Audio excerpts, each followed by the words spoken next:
Shubho Sandhya friends. Am I audible and visible? Yes, I am visible, but don't know whether I am audible. Please mention if not audible. আজকে শুরু করছি, দেরি হয়ে গেল। আজকে 11ই August, শহীদ ক্ষুদিরামের শহীদত্বের দিন, ফাঁসির দিবস। এদিন উনি শহীদ হয়েছিলেন ফাঁসির মঞ্চে। এটা অগ্নিযুগ ছিল, এটা ছিল অগ্নিযুগ, বাংলার অগ্নিযুগ। Debjit Sinha, good evening. You are visible, but please bring the mic down. Mic down. Oh sorry sorry sorry sorry sorry sorry Now I am audible, I think. I am audible. Okay. অগ্নিযুগ এটা ছিল বেঙ্গল পার্টিশনের one of the triggering factors was Bengal partition. তার প্রতিক্রিয়া বাংলার শিক্ষিত বুদ্ধিজীবীদের, শিক্ষিত মানুষদের, পার্টিকুলারলি দেশপ্রেমিক শিক্ষিত হিন্দুদের এটা প্রতিক্রিয়া এগেনস্ট পার্টিশন। এটা অগ্নিযুগ। অবশ্য অগ্নিযুগের একটা ব্যাকগ্রাউন্ডে আর একটা প্রেরণা ছিল, সেটা হচ্ছে মহারাষ্ট্রের তার আগেই কিন্তু বিদ্রোহ শুরু হয়ে গেছে, ব্রিটিশের বিরুদ্ধে সংগ্রাম শুরু হয়ে গেছে। অর্থাৎ আপনারা যদি চিন্তা করেন অগ্নিযুগের আগে, অগ্নিযুগ, বাংলার অগ্নিযুগে কিন্তু এই পর্যায়ে ভারতের বিপ্লব আন্দোলনের শুরু নয়, তার আগে হয়ে গেছে। সিপাই মিউটিনি, তারপরে পূর্ব ভারতবর্ষের সন্ন্যাস বিদ্রোহ, যে সন্ন্যাস বিদ্রোহের ইতিহাসের প্রেক্ষাপটে বঙ্কিমচন্দ্রের আনন্দমঠ লেখা হয়েছে। তারপর সিকোয়েন্স হচ্ছে মহারাষ্ট্রের, সেটা হচ্ছে তিলকের যুগ। চাপেকার ভ্রাতৃত্রয় শহীদ হয়েছে, তিলকের শিবাজী উৎসব এবং বিভিন্ন সংগঠন তৈরি, ব্রিটিশ বিরুদ্ধে সংগ্রাম এবং সাভারকার ব্রাদার্সদের ত্যাগ তিতিক্ষা, এই সব কিছুর প্রেক্ষাপটে সেখানে একটা বিপ্লবের বাতাবরণ তৈরি হয়েছিল, বিদ্রোহের বাতাবরণ তৈরি হয়েছিল। এই প্রেক্ষাপটে সেখানে অরবিন্দের সঙ্গে নিবেদিতার সাক্ষাৎকার, এই সাক্ষাৎকারে যে অগ্নিস্ফুলিঙ্গ হলো, সেই অগ্নিস্ফুলিঙ্গটা বেঙ্গলে এলো। বেঙ্গলের প্রেক্ষাপটটা হচ্ছে ওই পার্টিশনের এই প্রেক্ষাপটটা তৈরি হয়েছিল। অগ্নিযুগ শুরু হলো। এর অগ্নিযুগের আমরা যেটা বলি, অগ্নিযুগের এবং অগ্নিযুগের এই যে অগ্নিযুগ সশস্ত্র সংগ্রামের যুগ, এইটা যেমন কিছু দেশপ্রেমিক তারা নন ভায়োলেন্ট মুভমেন্ট করলেন এগেনস্ট দ্য পার্টিশন পাবলিক ফোরামে, যেমন সুরেন্দ্রনাথ ব্যানার্জি, এরা, যেখানে ভারত সভার একটা বড় রোল আছে এগেনস্ট পার্টিশন। এটা হচ্ছে নন ভায়োলেন্ট মুভমেন্ট, এটা ভায়োলেন্ট মুভমেন্ট ছিল, সশস্ত্র সংগ্রাম ছিল অগ্নিযুগের এই প্রেক্ষাপটে। এই অগ্নিযুগের এই প্রেক্ষাপটে এখানে প্রথম কাকে শহীদ বলবেন? প্রথম শহীদ ক্ষুদিরাম কি? যদি ডেফিনিশনটা এই হয় যে ফাঁসির মঞ্চে কে কখন কে জীবন প্রথম উৎসর্গ করেছিল, যদি if that definition is accepted, তাহলে শহীদ ক্ষুদিরাম প্রথম মাটির। কিন্তু না, তার আগে আরেকজন শহীদ হয়েছেন, যিনি নিজে হি কিল্ড হিমসেলফ। এটা অবশ্য প্রশ্ন আছে, উনি কিল্ড হিমসেলফ না তাকে পুলিশ খুন করেছিল, এ নিয়ে কনফিউশন আছে। হোয়াট এভার, তিনি শহীদ, তিনি প্রফুল্ল চাকি। তারও আগে একজন শহীদ আছেন। তিনি কে? এই যে যে বোমাগুলোর, এই যে টাইপের বোমাগুলোর টেস্টিংয়ের জন্য জঙ্গলে যে টেস্টিং হয়েছিল, সেই টেস্টিং করতে গিয়ে একজন হাতে বোমা ফেটে শহীদ হয়েছিলেন, তিনি প্রফুল্ল চক্রবর্তী। তাহলে যদি শহীদের সিরিজ বলি এই সময়, এই প্রেক্ষাপটে অগ্নিযুগের, তাহলে প্রথম শহীদ প্রফুল্ল চক্রবর্তী। বোমা টেস্টিং করতে গিয়ে জঙ্গলে তার শরীরটার পাওয়া যায়নি, খুঁজে পাওয়া যায়নি। তারপরের শহীদ প্রফুল্ল চাকি। তারপরের শহীদ শহীদ ক্ষুদিরাম। অবশ্য ফাঁসির মঞ্চে যারা জীবনের জয়গান গাইলেন, সেই শহীদদের মধ্যে ক্ষুদিরাম অগ্নিযুগের প্রথম শহীদ। এবার আমি আসছি আর একটা জায়গাতে। এখানে আমি একটা শুধু মনে রাখবেন, শহীদ, এই যে শহীদ ক্ষুদিরাম সম্বন্ধে গভর্নমেন্ট অফ ইন্ডিয়া তার যে সিরিজ বের করেছে, who's who of the Indian martyrs, এতে কয়েক হাজার শহীদের একটা সিরিজ আছে। সেইখান থেকে একটু, এটা পাবলিকেশন ডিভিশন, এটা হচ্ছে গভর্নমেন্ট অফ ইন্ডিয়ার ডিভিশন, এটা publication division, ministry of information and broadcasting, government of ইন্ডিয়ার। এইটা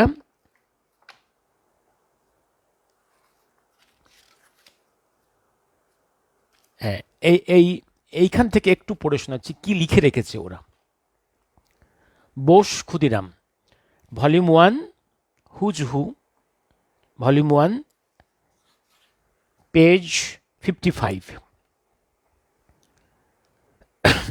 ডিসেম্বর 3, 1889, অর্থাৎ উনি শহীদ হলেন তখন তার বয়স 18 ইয়ার্স, অ্যাট মিডনাপুর মানে আমি যেখানে এখন বসে আছি, আমার বাড়ি থেকে মাত্র এটা 10 কিলোমিটারের মধ্যে আমি বসে আছি যেখানে, at Midnapore, West Bengal, of Sri Troilokanath Bose, son of, student of 9th standard, gave up studies to join the Swadeshi movement, became member of the Revolutionary Party, distributed pamphlet entitled Bonde Mataram, worked actively in the protest movement against the partition of Bengal. In 1905, arrested on February 28, 1906, but escaped after assaulting the policeman. Arrested again in April and finally released in May 16, 1906. Took part in the looting of the mailbags at Hatgacha in 1907. Participated in the bomb attack on the Bengal governor's special train near Narayangarh, that is West Midnapur, railway station on December 6, 1907, and was involved in the attempted killing of the two Englishmen, Watson and Bamfield Fuller, in 1908. Organized a plot in collaboration with Profullo Chaki to kill Kingsford, Sessions judge at Muzaffarpur, Bihar, for avenging the harsh sentences passed by him against the nationalist patriots at Calcutta. Threw bomb on April 30, 1908 at Kingsford carriage, which happened to be carrying a European lady, Mrs. Kennedy, and her daughter. Both of them were killed by mistake. Arrested at Waini railway station and tried for murder. Sentenced to death, died on the gallows in Muzaffarpur jail on August 11, 1908. Please educate us in detail someday about the Hemchandra Ghosh, yes, Hemchandra Ghosh, yes, master da Surya Sen, Binoy Badal Dinesh, yes, one day I will try. Now আমি আজকের এটা থেকে এবার একটু একটা জিনিস একটু coat করে আমি চলে যাব একটা লাইন এই অগ্নিযুগের সম্বন্ধে একজন বিপ্লবীর লেখা থেকে, অগ্নিযুগের বিপ্লবী জীবনের স্মৃতি, যদুগোপাল মুখোপাধ্যায়। এইখানের ইন্ট্রোডাকশন থেকে একটু আমি 1947-এর যে ব্যবস্থা, যেটা ট্রান্সফার অফ পাওয়ার হলো, এটা একটা অসমাপ্ত বিপ্লব বা বিপ্লবের প্রতি বিশ্বাসঘাতকতা। এবং এখানে ব্যাকগ্রাউন্ড অফ দ্য অগ্নিযুগ সম্বন্ধে আমি 3টে লাইন পড়ে থেমে যাব। কলকাতার সঞ্জীবনী সভা 1876, লন্ডনের লোটাস অ্যান্ড ড্র্যাগার সোসাইটি 1892, মৈত্রী মেলা 1900, এটা একদম ডাইরেক্টলি পুনার আমাদের তিলকজির ইনফ্লুয়েন্সে 1876, অভিনব ভারত, এটা ডাইরেক্টলি ইনফ্লুয়েন্স বাই দ্য মহারাষ্ট্রিয়ানস। দু এক ক্ষেত্র বা বিচ্ছিন্ন চিন্তার ঘটনায় দেখা দিয়েছিল তা যে বিংশ শতকের প্রথম দশকেই ভারতের বহু প্রদেশেই ব্যাপ্ত হয়ে উঠেছিল, দেশের সীমানা ছাড়িয়ে এশিয়া, ইউরোপ এবং আমেরিকায় বিপ্লব কেন্দ্র গঠন করেছিল। এই যে অগ্নিযুগের এই প্রভাবটা ছড়িয়ে পড়েছিল ভারতের বিভিন্ন প্রান্তে এবং ভারতের বাউন্ডারি ক্রস করে এশিয়ার বিভিন্ন প্রান্তে, ইনক্লুডিং ইউরোপ এবং আমেরিকা। এইটা ছোট করে বলে আমি থেমে যাচ্ছি। এবার মনে রাখবেন, এই অগ্নিযুগের বহু মানুষের অনেক অবদান আছে। তারা বিস্মরণের দিকে ঠেলে দেওয়া হয়েছিল। আস্তে আস্তে সেগুলো আমাদের স্মৃতির আলোয় আবার ফুটে উঠবে। এবার আমি আসছি আরেকটা জায়গায় আমি আজকে একটু ডিসকাস করব। সেটা হচ্ছে সামনে আসছে 15th অগাস্ট। এই 15th অগাস্ট নাকি independence day, actually it is transfer of power day.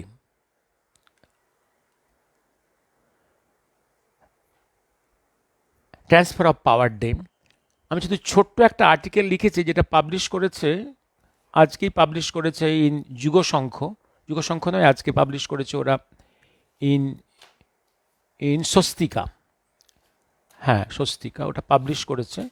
ওটা আমি ফেসবুকে দিয়েছি ওটা। ওখানে আমার প্রশ্ন হচ্ছে, এই যে 15th অগাস্ট, হ্যাঁ 15th অগাস্ট এই যে দাবি করছো, এই 15th অগাস্ট সিলেকশানে যে ট্রান্সফার অফ পাওয়ারটা হলো, যে সিলেকশানটা, এই সিলেকশানে ইন্ডিয়ার কোনো লিডারের কোনো রোল আছে কি? ব্রিটিশ এই দিনটা সিলেকশনের সময় ভারতবর্ষের কোনো নেতার সঙ্গে কোনো কথা বলেছে কি? In other words, my question is, in the selection of this date of 15th August, is there any role of any Indian? My emphatic answer is no. Absolutely, this is the choice of Mountbatten. এটা impose করেছেন উনি। কেন সেটা উল্লেখ করেছি, এবং এই ডিসকাশনটা আছে ট্রান্সফার অফ পাওয়ার ভলিউমসে, বোধহয় 12তে কি 13তে এগুলো আছে প্রচুর। এবং ওনার উপরে একটা বই, ছোট বই নয়, খুব ছোট নয় বইটা প্রায় 300 পাতার বই, Mountbatten and the partition of India by Larry Collins and Dominique Lapierre, বিখ্যাত বই। এখানে এই partition and Mountbatten and the partition of India এর পেজ নাম্বার 72-এ উনি পরিষ্কার লিখেছেন, যেটা অ্যাবসলিউটলি আমার চয়েস। কেন উল্লেখ করেছেন তাও The date I choose, page 72, the date I choose came out of the blue. হঠাৎ মাথার মধ্যে আমার এলো। I choose it in reply to a question. I was determined to show I was master of the whole event. আমি দেখাতে চেয়েছি যে সব কিছুর মূল কর্তা আমি। এখানে কারোর সঙ্গে আমার কথা বলার কোনো প্রয়োজন নেই, কোনো ডিসকাশনের কোনো প্রয়োজন নেই। I am the master of whole affair. When they asked, had we set the date? আমার যারা সাবঅর্ডিনেটস আমাকে প্রশ্ন করলো, আপনি কোনো ডেট ঠিক করেছেন? I knew it had to be soon. আমি বললাম যে এটা খুব শীঘ্রই করতে হবে। I had not worked it out exactly then. আমি এখনো পর্যন্ত দিন ঠিক করিনি। I thought it had to be about August or September, and I then went to 15th August. এর আগের ডিসকাশন হচ্ছে যে পাওয়ার হ্যান্ডওভার হবে in the year 1948, around July. That was the initial program. But the thing was preponed because Mountbatten and his masters in England, they wanted to go out of this land very quickly in fear of something. I have discussed this thing. And I picked up 15th August. Why? Because it was the second anniversary of the Japan surrender. And I knew the thing was to have a date, যে কোনো ঘটনার একটা দিন থাকতে হবে। তো transfer of power of India কোন দিন হবে? ওই 15th August। ওটাকেই চুজ করলাম।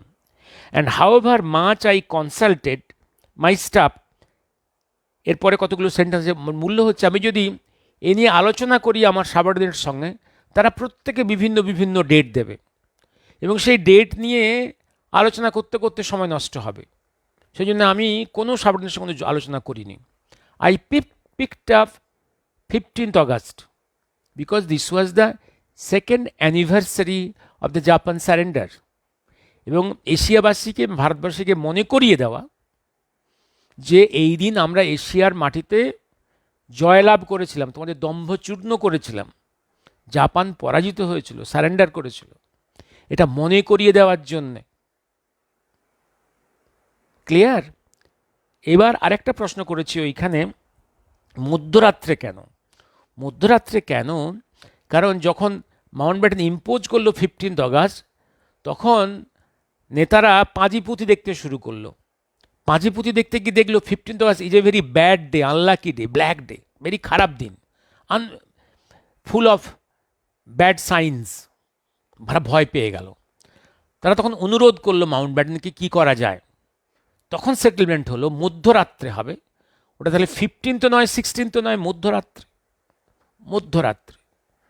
না 15 না 16। এই জায়গাটা কম্প্রোমাইজ করলেন কিছুটা মাউন্টব্যাটেন, কিন্তু 15th selection absolutely master of the whole game, মাউন্টব্যাটেনের চয়েস। এবং কারণটা হচ্ছে this is the day of surrender of Japan. এটা এশিয়াবাসী, ভারতবাসীর মাথার মধ্যে মনে করিয়ে দেওয়া। ঠিক আছে, আমি এবার চলে যাব। আমি দুটো ইস্যু আমি কভার করলাম। একটা হচ্ছে ক্ষুদিরাম, শহীদ ক্ষুদিরাম, আর একটা 15th August। এবার আমি আসছি আর দুটো সাবজেক্ট। কতক্ষণ হলো? 20 মিনিটস। এবার আমি অল্প অল্প করে কথা বলে থেমে যাব আজকে। সেটা হচ্ছে দুটো ইস্যু। একটা হচ্ছে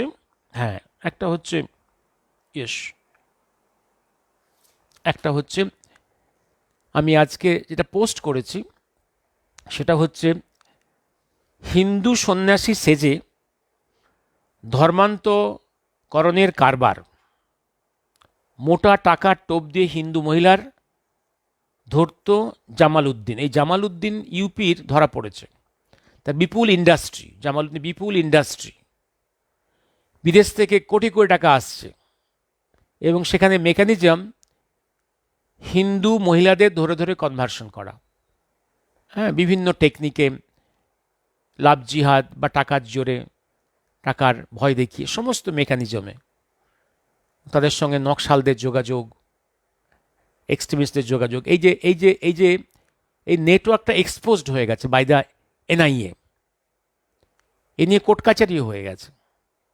এবং আরও এরা হচ্ছে জালাউদ্দিন এপিসোডটা। আরও হচ্ছে যে দেখেছেন উত্তরাখণ্ড থেকে খবর এসছে, সেখানে 150 জন লোক ধরা পড়েছে যারা সন্ন্যাসীর ভেগ ধরে ঘুরে বেড়াতো উত্তরাখণ্ডের বিভিন্ন হিন্দু টেম্পেলস এবং আশ্রমের চারধারে ভেগ ধরে সন্ন্যাসীর ভেষে। তারা সব ওপার বাংলার মুসলিম হিন্দু সন্ন্যাসীর ভেষে ঘুরে বেড়াচ্ছে। They have been all arrested. এই জিনিসটা আপনারা খবরের কাছে দেখেছেন, এবং এই আর্টিকেলটাতে এই ঘটনাগুলো কম্প্যাক্ট করে লেখা হয়েছে। আমি এর পরে আসব। আমি বহুবার লিখেছি যে এই যে হিন্দু সন্ন্যাসীর ভেগ ধরে যিনি সব থেকে সাফল্যমণ্ডিত সনাতন ভারতবর্ষের ক্ষতি করার জন্যে, হিন্দুদের ক্ষতি করার জন্য, তার নাম মোহনদাস করমচাঁদ গান্ধী। হিন্দু সাধুর বেশ ধরে আমি বহুবার বলেছি এবং লিখেছি। আমি এটা লিঙ্ক আপ করব আজকে। এইখানে এই জামালউদ্দিনের এই চক্র 100 কোটি টাকার মতো একটা ইন্ডাস্ট্রি, টাকাগুলো বাইর থেকে এসছে। এবার এদের প্রধান লক্ষ্য ছিল প্রতারণা, প্রলোভন দেখিয়ে হিন্দু তরুণী কিংবা মহিলাদের ধর্মান্তরিত করা। ঘটনার প্রেক্ষিত হচ্ছে উত্তরপ্রদেশের মুখ্যমন্ত্রী যোগী আদিত্যনাথ বলেছেন, উত্তরপ্রদেশে শান্তি সমৃদ্ধি নারীদের নিরাপত্তা বিঘ্নকারীদের কোনো ঠাঁই নেই। এই জালাউদ্দিনের বিপুল টাকা এই যে ধরা পড়ল কী করে, কিছু মানুষ আবার মুসলমান হয়ে পরে হিন্দু ধর্ম ফিরে এসছে, তারাই এই মেকানিজম নেটওয়ার্কটা ডিসক্লোজ করেছে। তারপরেই প্রকাশ্যে আসে এই চক্রের কথা। তদন্তে নামে এটিএস। তদন্তে জানা গিয়েছে ধর্মান্তকরণের এই চক্রের শেকড় বিস্তৃত আন্তর্জাতিক পর্যায়ে, বিশেষ করে আরব আমিরশাহিতে। জামালউদ্দিনের প্রাসাদম বাংলোয় তার সঙ্গে থাকত নিতু রোহনা, নবীন রোহনা এবং তার মেয়ে। এই তিনজনকেই জালাউদ্দিন মুসলমান হতে বাধ্য করেছিল। বাড়িতে থাকত জালাউদ্দিনের ছেলে মেহবুবও। পুলিশ প্রশাসনের চোখে ধুলো দিয়ে বাড়িটি সে করেছিল নিতু এবং নবীনের নামে। 4 জনকেই গ্রেপ্তার করা হয়েছে। সূত্রের খবর 2014 থেকে 2019-এর মধ্যে এই 5 বছরে নিতু আরব আমিরশাহিতে গিয়েছে 19 বার। এটিএস জেনেছে নিতু আর তার স্বামী নবীন রোহরা ও তাদের মেয়ে 2015 সালে দুবাইয়ে Islamic affairs and charitable activities department থেকে মুসলমান হওয়ার সার্টিফিকেট নিয়েছিল। যদিও তাদের পাসপোর্ট রেকর্ডে দুবাই সফরের যে তারিখ উল্লেখ আছে তা নিয়ে অসঙ্গতি রয়েছে। মাত্র 5 বছরে এতবার কেন আরব আমিরশাহিতে গিয়েছিল, বিদেশি অর্থায়নের সঙ্গে এর কি সম্পর্ক তা খতিয়ে দেখছে এটিএস। জামালউদ্দিনের অপারেশন ছিল অত্যন্ত সুসংগঠিত। সে একাধিক ভুয়ো ট্রাস্ট ব্যবসায়িক প্রতিষ্ঠান গড়ে তুলেছে। এর মধ্যে আছে Ambi enterprises, Ambi charitable trust, অ্যাসিপিয়া, হাসনি, হুসেইনি কালেকশন, বাবা তাজউদ্দিন আম্বি বুটিক। এইসব প্রতিষ্ঠান মূলত বিদেশ থেকে আসা কালো টাকাকে সাদা করার জন্য ব্যবহৃত হতো। ধর্মান্তকরণ উদ্দেশ্যে এইসব অর্থ আসত সেদেশ থেকে। এই ভুয়ো প্রতিষ্ঠানের সঙ্গে যুক্ত 8টি ব্যাংক অ্যাকাউন্টের হদিশ পেয়েছে তদন্তকারীরা। তারা দেখেছেন জামালউদ্দিন 6 লক্ষ টাকা একটি বিদেশি ব্যাংক অ্যাকাউন্টে পাঠিয়েছে। এনআইএফটির মাধ্যমে স্থানান্তর করেছে 10 লক্ষ টাকাও। এইসব বিভিন্ন কাণ্ড আছে। এসটিএফ জানিয়েছে জামালউদ্দিনের পুনেতে কোটি কোটি টাকার সম্পত্তি রয়েছে। লোনাভালায় তার একটি সরকারি সহযোগী মোহাম্মদ আহমেদ খানের 16 কোটি টাকার একটি সম্পত্তি কিনেছে সে। এই ধর্মান্তর চক্রে জড়িত মুসলমান পুরুষদের টাকাও দেওয়া হতো। কোনো হিন্দু মহিলাকে প্রলুব্ধ করে ধর্মান্তর করতেই জুটত টাকা, মোটা অঙ্কের টাকা। মহিলাদের ধর্মান্তরণ করা হতো তাদের জাত অনুসারে টাকার বিভিন্ন বিন্যাস ছিল। যদি ব্রাহ্মণ, ক্ষত্রিয়, শিখ নারী হয় তাহলে ইসলামে ধর্মান্তর করতে পারলেই যে করতো সে 15 থেকে 16 লক্ষ টাকা পেত। মহিলা যদি ওবিসি সম্প্রদায়ের হন তাহলে পুরস্কার বাবদ পেত 10 থেকে 12 লক্ষ টাকা। অন্যান্য জাতের মহিলাদের ধর্মান্তরণ করতে পারলে মিলত আরও কম টাকা, এই পরিমাণও 8 থেকে 10 লক্ষ টাকার মধ্যে। জামালউদ্দিন রেহারা মাফি গ্রামের বাসিন্দা। সস্তার আংটি, প্রথমে ছিল তার জীবন শুরু হয়েছিল সস্তার আংটি ফেরিওয়ালা। 2025 সালে সে পঞ্চায়েত নির্বাচনে জিতে গ্রাম প্রধান হয়েছিল। তারপর থেকে দ্রুত ঘুরতে থাকে তার ভাগ্যের চাকা। রাজনীতিতে মধুর স্বাদ পেয়ে ছেলে মেহবুবকে সে রাজনীতিতে ঢুকিয়ে দেয়। রাজনীতির এই কারবারের পাশাপাশি জামালউদ্দিন বিছত থাকে ধর্মান্ত চক্রের জালও। এজন্য কাঁড়ি কাঁড়ি অর্থ আসত বিদেশ থেকে। রাতারাতি বিশাল সম্পত্তির মালিক হয়ে যায় জালাউদ্দিন। 2021 সালে বেআইনি ধর্মান্তর নিষিদ্ধকরণ আইন যখন যোগী আদিত্যনাথ সরকার করলেন, তারপরেও ছলে বলে কৌশলে চলেছে ধর্মান্তরণের কাজ। ইসলামে তাক্কিয়া বা ধর্মের জন্য প্রতারণা কোনো সীমা নেই। এ তো গত বছরের কথা। সেবার আবসুর রহমানের নামে এক চিকিৎসক হিন্দু ধর্ম গ্রহণ করেছিল এক হিন্দু সহকর্মীকে বিয়ে করার লোভে।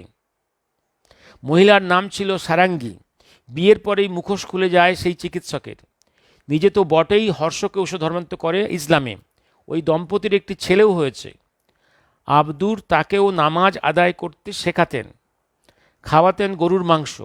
হর্ষ এসবে আপত্তি করলে জুটত অকথ্য নির্যাতন।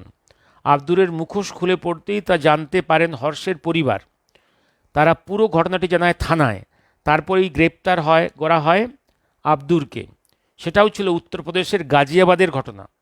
এতদিন লাভ জিহাদের ফাঁদে ফেলে হিন্দু, শিখ, বৌদ্ধ, জৈন মহিলাদের ইসলামে ধর্মান্তর করা হতো। এদিকে উত্তরাখণ্ডে মুখ্যমন্ত্রী পুষ্কর সিং ধামি তার রাজ্যে ভুয়ো সন্ন্যাসী চিহ্নিত করতে অপারেশন কালনেমি চালু করেছেন, যেইখানে প্রায় 150 জন ধরা পড়েছে ভণ্ড সাধু, যারা মুসলমান, ওপার বাংলা থেকে এসে বাংলাদেশি মুসলমান, যারা সাধুর বেশ ধরে ঘুরে বেড়াচ্ছিল। এবার আসছি গান্ধীর কথায়। কারণ এই যে ভেগ ধরে সাধু সেজে হিন্দুদের সর্বনাশ করা, এই কাজটা প্রথম শুরু করেছিলেন মোহনদাস করমচাঁদ গান্ধী। বহুবার লিখেছি, বলেওছি। এবং এই ভণ্ডামির কথা, গান্ধীর ভণ্ডামির কথা আমি লিখেছি আমার নেতাজি সুভাষচন্দ্রের একদম প্রথম ভলিউমের পেজ নাম্বার 53-54, এখানে পরপর কয়েক পাতায় গান্ধী নেহরুদের মুখোশ। এই মুখোশ পরে দেশের ক্ষতি করেছেন, ভারতবর্ষের হিন্দু সনাতনদের ক্ষতি করেছেন নিখুঁত অভিনয় করে। এ নিয়ে পরপর 4 পাতা লিখেছিলাম ওই বইয়ে, কিছু ডকুমেন্ট সহ। এইটা আর তারপরে আমি আবার লিখেছি বিচিত্রায় আমার, সেখানে লিখেছি গান্ধীর মুখ এবং মুখোশ। এখানে দেখিয়েছি আমি কিভাবে এই গান্ধী তার সাধুর বেশ ধরলেন। 2014 পর্যন্ত উনি সাউথ আফ্রিকাতে, সেখানে ব্রিটিশের সহযোগী, ব্রিটিশের আর্মির জন্য বিভিন্ন ভলেন্টিয়ার্স ফোর্সের তিনি অনারারি মেজর। সেখানে একটু পড়ে শোনাচ্ছি আমি কি লিখেছি আমি। এইবার 1914 আগে, এবার এইখানে একটু পড়ে দিচ্ছি আমি কি কাণ্ডটা, উনি গান্ধী কিভাবে 14 পর্যন্ত ইংল্যান্ডে, সাউথ আফ্রিকাতে, সেখানে সমস্ত এই যে যখন সাউথ আফ্রিকার মুক্তিকামী যুদ্ধ করছেন, সেখানে গান্ধী ব্রিটিশের পক্ষে সাহায্যকারী, ভলেন্টিয়ার্স ফোর্স নিয়ে সাহায্যকারী। এবার সেখানে এর আগেই বোয়ার যুদ্ধে 1899 থেকে 1902 সালে এবং পরে জুলুর যুদ্ধে 1906 সালে গান্ধী স্বেচ্ছাসেবক বাহিনী তৈরি করেছিলেন ব্রিটিশ সৈন্যদের সাহায্য করার জন্য, এবং প্রচুর ভারতীয়দেরকে গান্ধী অনুপ্রাণিত করেছিলেন ব্রিটিশ বাহিনীতে যোগদানের জন্য। এদের মধ্যে কেউ কেউ কাজ করছিল হাসপাতালে, এবং সেই জন্যে গান্ধীর এই ব্রিটিশকে সাহায্য করার জন্য ওনাকে অনারারি মেজর পোস্ট দেওয়া হয়েছিল। উনি ছিলেন এই যে এদেশে বলা হয় না গান্ধী সাউথ আফ্রিকাতে স্বাধীনতা সংগ্রাম করেছেন, এটা প্রচুর মিথ্যে কথা। বরং ওখানে উনি সাউথ আফ্রিকান যে স্বাধীনতা সংগ্রামী ছিল তাদের বিরুদ্ধেই ছিলেন, ব্রিটিশের পক্ষে ছিলেন। এবং ওই সময় ফার্স্ট গ্রেট ওয়ারের সময় ভারতবর্ষে মাঝে মাঝে এসে উনি রিক্রুটমেন্ট, ব্রিটিশ ইন্ডিয়ান আর্মিতে ভারতীয়দের ইন্সপায়ার করে রিক্রুটমেন্ট করাতেন, যুদ্ধে যাওয়ার জন্য অনুপ্রাণিত করতেন, ব্রিটিশ সৈনিক হওয়ার জন্য অনুপ্রাণিত করতেন। যে মানুষটা ব্রিটিশের সেনাবাহিনীতে যোগদান নিজে সাহায্য করেছে এবং রিক্রুটমেন্টে সাহায্য করেছে, সেই মানুষটাকে আমরা বলছি man of piece, embodiment of piece, non violence. কি অবস্থা! এবার দেখুন 14 সালে একটা ঘটনা ঘটল। কি ঘটনা ঘটল? মহাত্মা গান্ধীকে এবার ভারতবর্ষের প্রয়োজন, কারণ ভারতবর্ষের একটা এজেন্টকে প্রয়োজন। এবার এটা তথ্যগুলো দিচ্ছি আমি।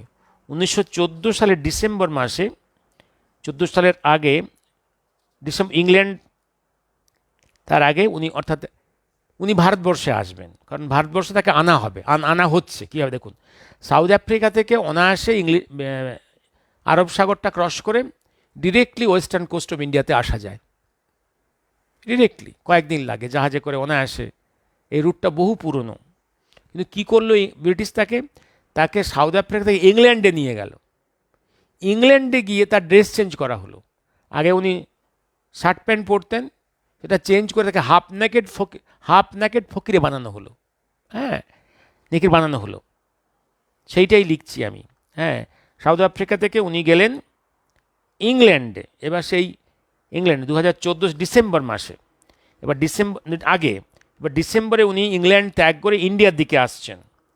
জানুয়ারি 15তে উনি নয়াদিল্লিতে পৌঁছলেন। ব্রিটিশ জাহাজ এসএস ফিনফন ক্যাসেল কেপটাউন থেকে ইংলিশ চ্যানেলে পৌঁছে গেছে আগস্ট 2014-তে। ওই জাহাজে জনৈক যাত্রী, আমি এটা একটা একটা ইংলিশ ডকুমেন্টকে আমি বাংলায় কনভার্ট করেছি। এটা বিচিত্রার বইয়ে ডকুমেন্টটাও দিয়েছি, বাংলা কনভার্সনটাও দিয়েছি। এই জাহাজে জনৈক যাত্রী একটি গুরুত্বপূর্ণ খবর পেল। ব্রিটিশ জার্মানির বিরুদ্ধে যুদ্ধরত। ব্রিটেনে পৌঁছেই এই ব্যক্তি ব্রিটেনের প্রতি নিঃশর্ত সমর্থন জানাবেন ব্রিটেনের এই যুদ্ধে, এবং তিনি এক ভারতীয় স্বেচ্ছাসেবী বাহিনী তৈরি করবেন। ব্যক্তির নাম মোহনদাস করমচাঁদ গান্ধী। ঐতিহাসিক ও রাজনৈতিক পণ্ডিতরা প্রশ্ন করেন, কেন শান্তি এবং অহিংসার দূত প্রথম বিশ্বযুদ্ধে ব্রিটিশ সাম্রাজ্যকে সাহায্য করেছিল? কারো বক্তব্য, ব্রিটিশের কাছে দায়বদ্ধতার কারণেই গান্ধী এই কাজ করেছিলেন। আবার কারো বক্তব্য, এটা তার সুবিধাবাদী রাজনীতি, যার বিনিময়ে তিনি ব্রিটেনের কাছ থেকে কিছু সুবিধা পেতে চেয়েছিলেন। এ বিষয়ে 1920 পর্যন্ত গান্ধী বিভিন্ন সময়ে বিভিন্ন বিপরীতমুখী কথা বলেছেন। যুদ্ধ শেষ হওয়া পর্যন্ত গান্ধীর বিশ্বাস ছিল ব্রিটেন ঠিক করছে। পরের কয়েক বছর তিনি ব্রিটেনেরই সমর্থক ছিলেন। 1914 আগস্টেই গান্ধী বুঝেছিলেন ভারতের বাহিনীকে পশ্চিমে পাঠানো হবে, সেই যুদ্ধে আহত হবে প্রচুর ভারতীয় বাহিনী। গান্ধী প্রস্তাব দিলেন তিনি স্বেচ্ছাসেবী বাহিনী তৈরি করবেন।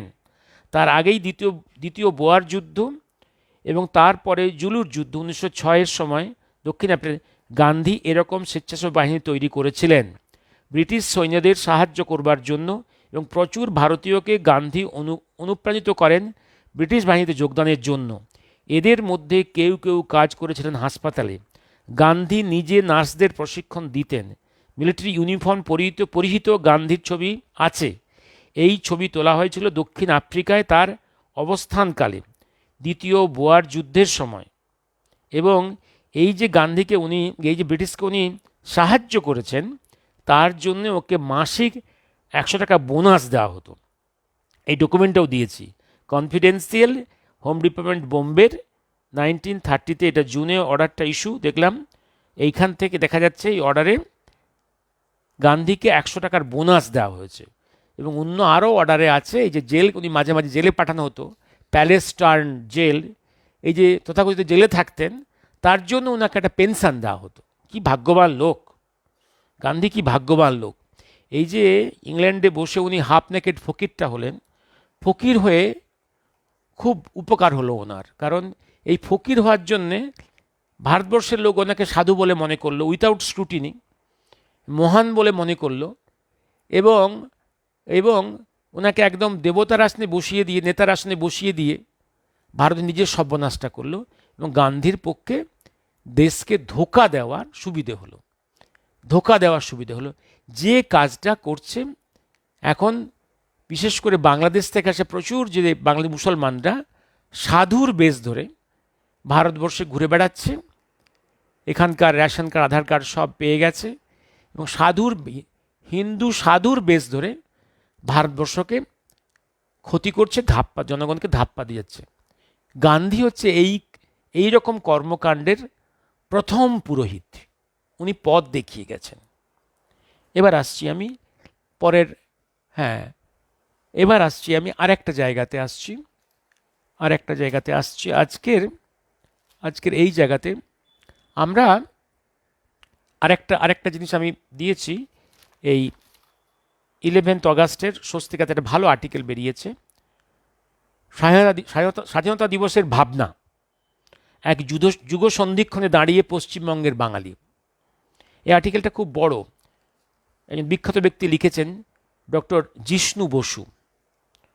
উনি যতটুকু জানি অ্যাটমিক সায়েন্টিস্ট, হ্যাঁ, সেন্ট্রাল গভর্নমেন্টের ইনস্টিটিউটে আছেন উনি। ওনার লেখা, এই লেখাটা খুব বড়, প্রায় 1, 2, 3 পাতা বড়। এটা পড়লে অনেক সময় লেগে যাবে, আমি মোটামুটি সিনপসিসটা বলে দিচ্ছি। উনি একটা জিনিস দেখিয়েছেন যে পার্টিশন অ্যান্ড ট্রান্সফার অফ পাওয়ারের পরে ভারতবর্ষের যে অবস্থা ছিল, তার ইকোনমি, তার ডিফেন্স, তার ফরেন পলিসি, তার ডিফেন্স ওয়েপন্স প্রোডাকশন, এই সব কিছু মিলে তার থেকে গত এই 13 বছরে এনডিএ এই গভর্নমেন্ট আসার পরে অনেক চেঞ্জ হয়েছে, কোনো সন্দেহ নেই, অনেক চেঞ্জ হয়েছে। হ্যাঁ, পার ক্যাপিটা ইনকাম, ভারতবর্ষের মানুষের পার ক্যাপিটা ইনকাম, এই জায়গাটা আমরা অনেক পিছিয়ে আছি, সেটা সময় লাগবে। কিন্তু একটা জিনিস মনে রাখতে হবে, অ্যাজ এ হোল ভারতবর্ষের উন্নতি হয়েছে। ভারতবর্ষের বহু কোটি মানুষ দরিদ্রসীমার নিচে থেকে উপরে উঠেছে। ভারতবর্ষের অ্যাজ এ হোল কান্ট্রির ইকোনমিক্যালি এই অবস্থায় এখন ভারতবর্ষের ওয়ার্ল্ডের 4th পজিশনে। First USA,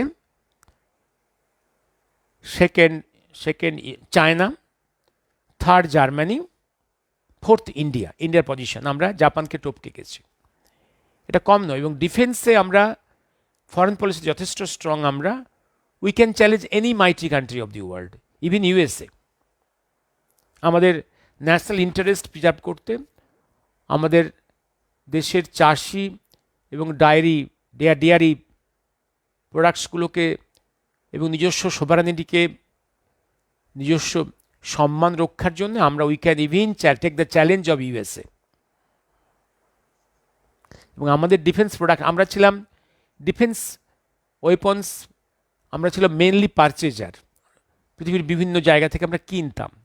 now we have become a seller, আমরা এখন বিক্রি করছি। আমাদের কিছু ডিফেন্স প্রোডাকশন পৃথিবীর বিভিন্ন দেশ কিনছে, এবং আমাদের যে বিপুল 2 কোটির মতো মানুষ অফ ইন্ডিয়ান অরিজিন, যে ইন্ডিয়ান ডায়াসপোরা পৃথিবীর বিভিন্ন দেশে আছে, তারাই স্বীকার করে, তারা প্রকাশ্যে বলে যে এই মুহূর্তে তাদের পাসপোর্টের মূল্য, পাসপোর্টের সম্মান আছে, তাদেরকে ভারতবাসীর লোকে সম্মান করে। এবার আসছি আমি, কিন্তু এই ভারতবর্ষ অ্যাজ এ হোল উন্নত হলেও সব থেকে বড় হেডেকের জায়গা কয়েকটা জায়গা, যেমন কেরালা একটা আছে, তার থেকেও ভয়ঙ্কর জায়গা হচ্ছে যে ওয়েস্ট বেঙ্গল।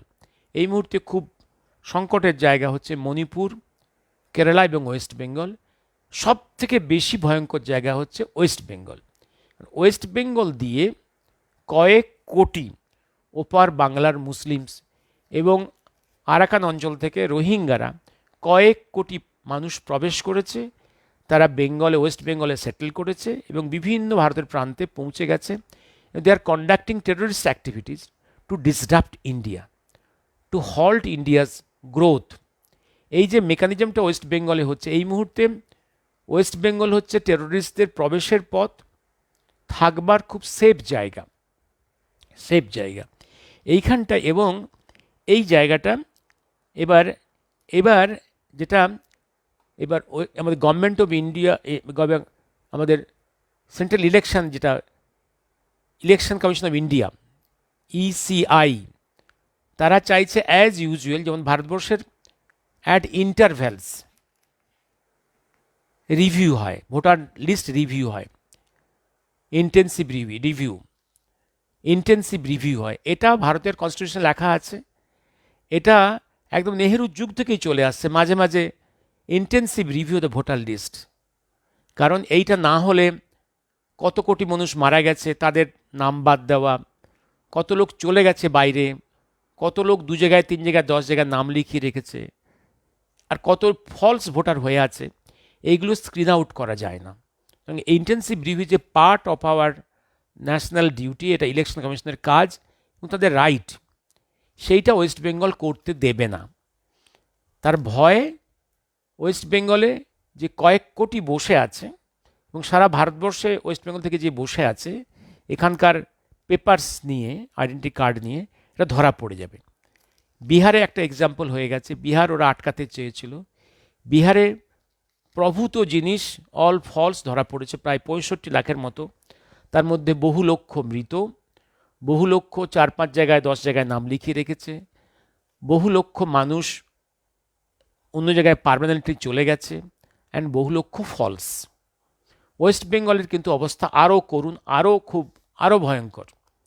সেইটা এইবার এইটা ভয় পেয়েই ওয়েস্ট বেঙ্গলের টিএমসিপি একটা সুন্দর একটা খেলা খেলছে। সেই ওরা তো খেলাটা কি দেখো, বাঙালিদের ওরা, বাংলা ভাষায় যারা কথা বলে বাঙালিদের ওর উপরে অত্যাচার করছে। ওয়েস্ট ইন্ডিয়ার বিভিন্ন প্রান্তে নাকি বাংলা ভাষীদের উপরে অত্যাচার হচ্ছে। এই একটা বিশাল একটা চিৎকার চেঁচামেচি শুরু হয়ে গেছে। এবং বাংলা ভাষাকে রক্ষা করতে ওরা কেন্দ্রীয় সরকার, কেন্দ্রের দল বিজেপি বাংলা ভাষাকে অপমান করছে। ভাই, বাংলা ভাষায় কথা বলে এপার বাংলার মানুষ, ওপার বাংলারও মানুষ, এপার বাংলার হিন্দু মুসলিমরা, ওপার বাংলার হিন্দু মুসলিমরা। ইভিন রোহিঙ্গাদের ভাষা, যদিও স্ক্রিপ্টটা আলাদা, যেহেতু সেখানে প্রচুর বাংলা ভাষা ঢুকে গেছে, ওদের কথা বলাটাও বাংলা ভাষার কাছাকাছি। তাহলে বাংলা ভাষায় সবাই কথা বলে।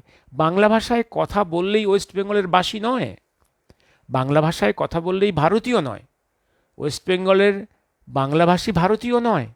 এটা মনে রাখতে হবে। আর একটা জিনিস মনে রাখতে হবে যে বাংলা ভাষা নিয়ে গর্ব নিশ্চয়ই করব। মনে রাখতে হবে 1946-47 থেকে বা তারও আগে তারও পরে ওপার বাংলাতে যে কয়েক কোটি বাঙালি হিন্দু বিতাড়িত হয়েছে,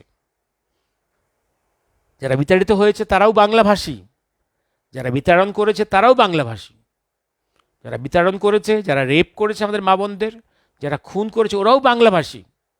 দুই বাংলাভাষী এক নয়, এটা মনে রাখতে হবে।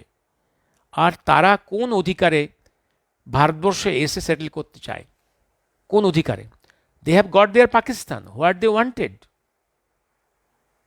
এবার আরেকটা জিনিস আবার মনে করিয়ে দিই, এইটা হচ্ছে মমতা সরকারের, টিএমসিপির একটা সুন্দর চালটা হচ্ছে যে এই যে ওয়েস্ট বেঙ্গলের বাঙালি হিন্দুরা আছে, যারা রিফিউজি বাঙালি হিন্দু বা বাঙালি হিন্দু যারা আছে ওয়েস্ট বেঙ্গলে,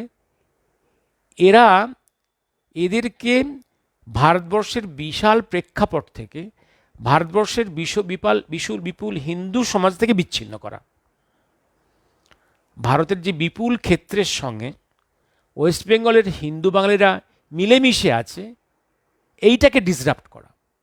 এই যে এপার বাংলার যে হিন্দু বাঙালিরা, তাদেরকে সারা ভারতবর্ষের প্রেক্ষাপট থেকে বিচ্ছিন্ন করা। কারণ যদি এটা মমতা জানে যে ওয়েস্ট বেঙ্গলের হিন্দু বাঙালিকে যদি ভারতবর্ষের বিপুল হিন্দুর প্রেক্ষাপট থেকে বিচ্ছিন্ন করা যায়, তাহলে দুর্বল হয়ে যাবে। তারা দুর্বল হয়ে গেলেই তার এজেন্ডা পারপাস সার্ভ হয়ে যাবে। হিন্দু হয়ে গেলে, বিচ্ছিন্ন হয়ে গেলেই এদেরকে যা ইচ্ছা করানো যাবে। এটাকে এক্সটেন্ডেড বাংলাদেশের একটা অংশ কনভার্ট করা যাবে এটা।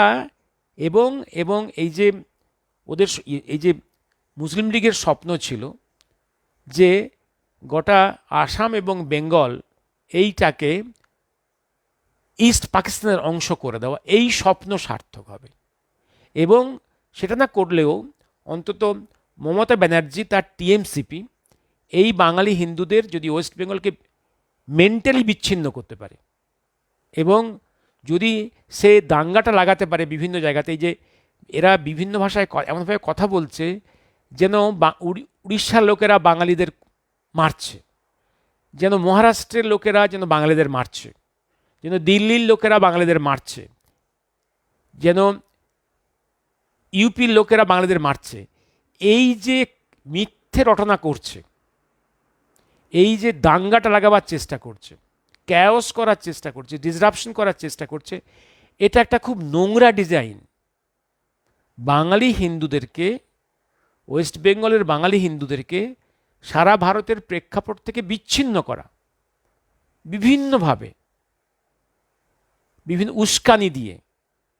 এই যে মিথ্যা কথা বলা হচ্ছে, উড়িষ্যায় বাংলারা অত্যাচারিত হচ্ছে, ইউপিতে, উত্তরাখণ্ডে, মহারাষ্ট্রে, দিল্লিতে, এগুলো অত্যন্ত মিথ্যে কথা। বাঙালিরা যারা অরিজিনাল, যারা ভারতীয়, যারা ওয়েস্ট বেঙ্গলের, যাদের জেনুইন পেপারস আছে, তারা কেউই অত্যাচারিত হচ্ছে না। তারা নট ইভিন কোশ্চেনড।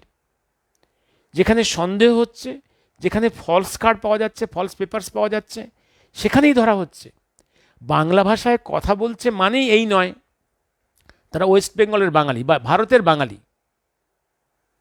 তারা ওপার বাংলার বাংলাদেশি মুসলমান হতে পারে, এবং এই হয়েছে, কয়েক কোটি আছে, রোহিঙ্গারা আছে, তাদেরকে ধরতেই হবে।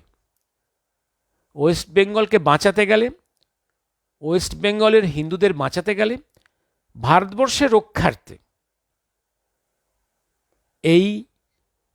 এই ফিল্টারিংটা করতেই হবে, যে কত লক্ষ বাংলাভাষী ওপার বাংলার বাংলাদেশি মুসলমান, বাংলাদেশি রোহিঙ্গা, তারা কত কোটি এখানে বসে আছে, এটা ফিল্টার আউট করতে।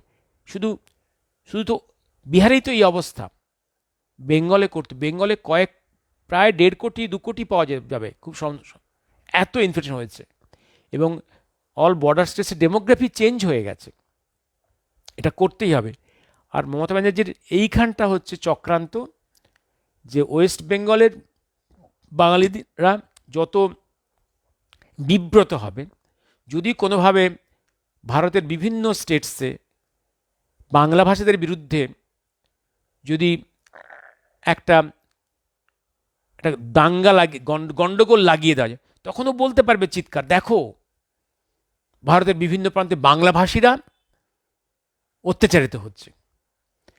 এই যে জিঙ্গোইজম, এই যে সকল প্রভিন্স, এই যে ভাষা নিয়ে একটা জিঙ্গোইজম, এটার একটা এজেন্ডা আছে। এটা বাঙালি হিন্দুর ভালোর জন্য নয়, বাঙালি হিন্দুর ভালোর জন্য নয়। বাঙালি হিন্দু, ওয়েস্ট বেঙ্গলের হিন্দু, বাংলাভাষী, ইভিন ওয়েস্ট বেঙ্গলের বাঙালি মুসলমান, বাংলাভাষী মুসলমানদের জন্যও ভালো নয়। এটা ক্ষতিকর, এটা সম্পূর্ণরূপে একটা নোংরা এজেন্ডা। এই একই নোংরামি করেছিল একসময় যোগেন মণ্ডল, বেঙ্গলের শিডিউল কাস্ট নেতা, সুরাবর্দির কথায় নেচেছিল। উনি বলেছিলেন যে শিডিউল কাস্ট, নিম্নবর্গের হিন্দুরা, তারা উচ্চবর্ণের হিন্দুর কাছে সম্মান পায় না, মুসলমানদের সঙ্গে থাকলে তারা সম্মান পাবে। তারা যদি ইস্ট পাকিস্তানে চলে যায়, তারা ইস্ট পাকিস্তান দাবি করে, তাহলে তারা ইস্ট পাকিস্তানের সম্মানের সঙ্গে বাঁচতে পারবে। এবং কি ট্র্যাজিক, এবং সেই সময় এই যোগেন মণ্ডলকে সারা ভারত শিডিউল কাস্ট নেতা আমাদের আম্বেদকরজি বারণ করেছিলেন যে তুমি এই কাণ্ড করো না, মুসলমানের সঙ্গে তুমি থাকতে পারবে না, ওরা কাউকে সহ্য করে না, কাউকে বরদাস্ত করবে না, তোমাকে লোভ দেখাচ্ছে। সেই কথা না শুনে যোগেন মণ্ডল মুসলিম লীগের সঙ্গে গিয়ে পাকিস্তান দাবি করেছিল, পাকিস্তানে ছিল কিছুদিন, কিন্তু তারপরের কি ঘটনা আপনারা জানেন। প্রাণের ভয়ে পালিয়ে আসতে হয়েছিল, এবং ওপার পাকিস্তানে শিডিউল কাস্টরাও থাকতে পারেনি। কিছু মা বোন রেপড হয়েছে ওদের, কিছু মানুষ খুন হয়েছে, কিছু মানুষ কনভার্টেড হয়েছে, আর অনেক মানুষ পালিয়ে এসছে।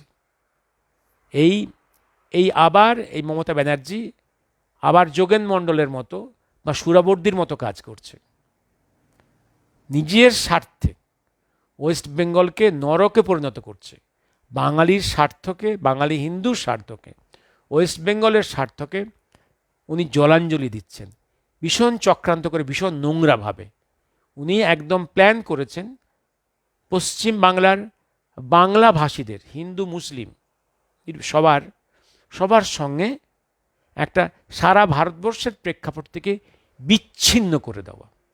বিশেষ করে হিন্দুদেরকে সারা ভারতবর্ষের হিন্দু সমাজ থেকে, হিন্দুদের প্রেক্ষাপট থেকে বিচ্ছিন্ন করলে ওনার ধান্দাবাজি সফল হয়ে যাবে। আমি এই আর্টিকেলটা সবাইকে পড়তে বললো, আমি একটু পড়ে শেষ করছি, কতক্ষণ হলো একটু পড়ে। বাঙালির গৌরবের নামে এ রাজ্যে নিপাট প্রাদেশিকতা ছড়ানো হচ্ছে। কলকাতায় প্রকাশ্যে রাজনৈতিক নেতা নেত্রীরা, রাজনৈতিক উচ্ছিষ্ট প্রত্যাশী তথাকথিত শিল্পী সাহিত্যিকরা বা বুদ্ধিজীবীরা ভারতের অন্য রাজ্য থেকে পশ্চিমবঙ্গে আসা মানুষদের বিরুদ্ধে বিষোদ্গার করছেন। আজও হাওড়া ব্যারাকপুর হিন্দুর উপর আক্রমণ হলে বাঙালি, বিহারি, উত্তর ভারতীয়, রাজস্থানী হিন্দুরা একযোগে প্রতিরোধ করেন। এই ঐক্যই হল বাংলা নামে তৈরি হওয়া বিচ্ছিন্নতাবাদের আসল লক্ষ্য। হিন্দু বাঙালিদেরকে আলাদা করতে পারলেই বাংলাদেশের মতো পশ্চিমবঙ্গকেও তাকে শেয়ালে শকুনে ছিঁড়ে খাবে।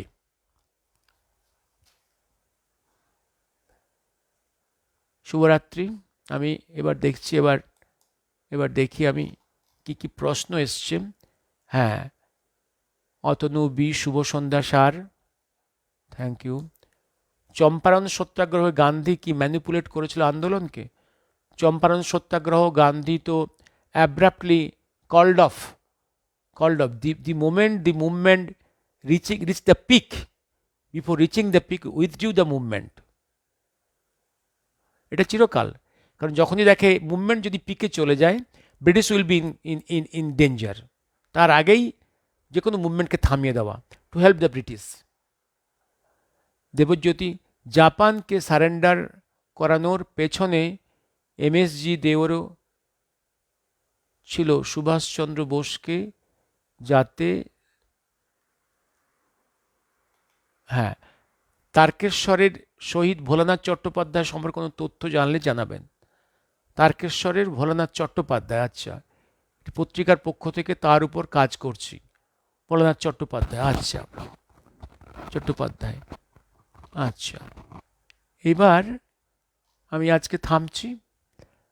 আমি 3+1 4টে ইস্যু নিয়ে কথা বলেছিলাম, আজ একটু কথা বললাম। হ্যাঁ, চম্পারণ সত্যাগ্রহ। শুভরাত্রি, শুভরাত্রি।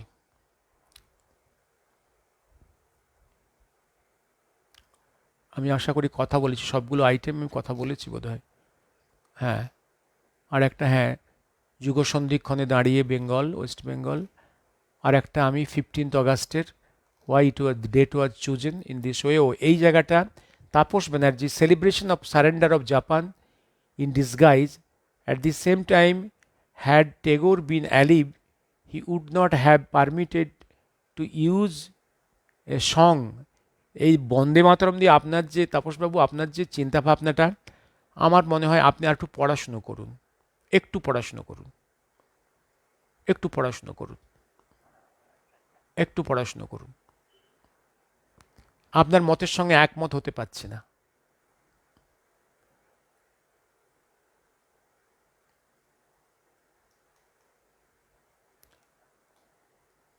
রবি ঠাকুরকে বোঝা, আমি জানি না, রবি ঠাকুরকে বুঝতে গেলে অন্তত কয়েক দশক তো পড়াশুনো করতে হবে, ফিউ ডিকেডস।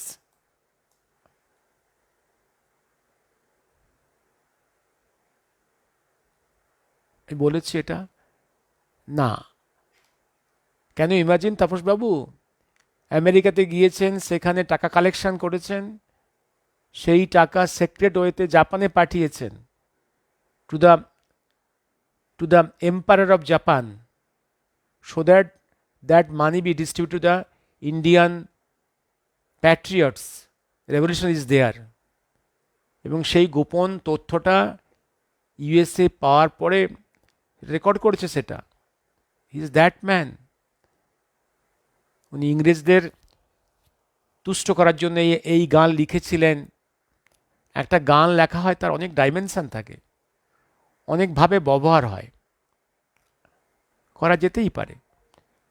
রবীন্দ্রনাথ নিজে গলায় কংগ্রেসের, অল ইন্ডিয়া কংগ্রেসের প্ল্যাটফর্মে নিজে এই গানটা গেয়েছেন।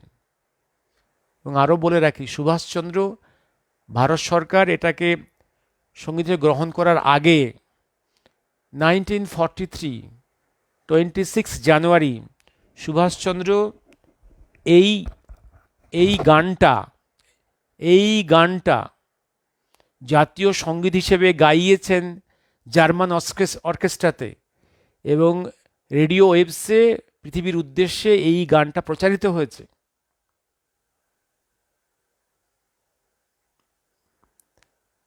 এই গানটা উনি রচনা করেছেন ব্রিটিশদের প্রেজ করার জন্য, ব্রিটিশ এম্পায়ারকে। এই ধারণাটা ভুল।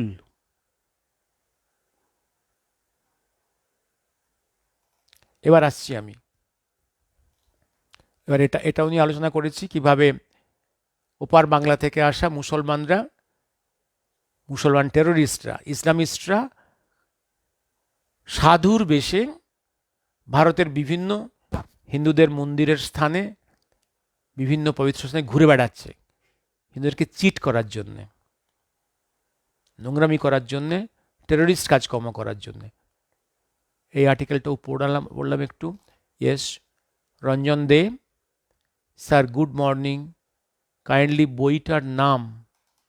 না, এগুলো তো দিয়ে দিয়েছি আমি, একটা জার্নাল আর দুটো বই উল্লেখ করে দিয়েছি। শুভরাত্রি।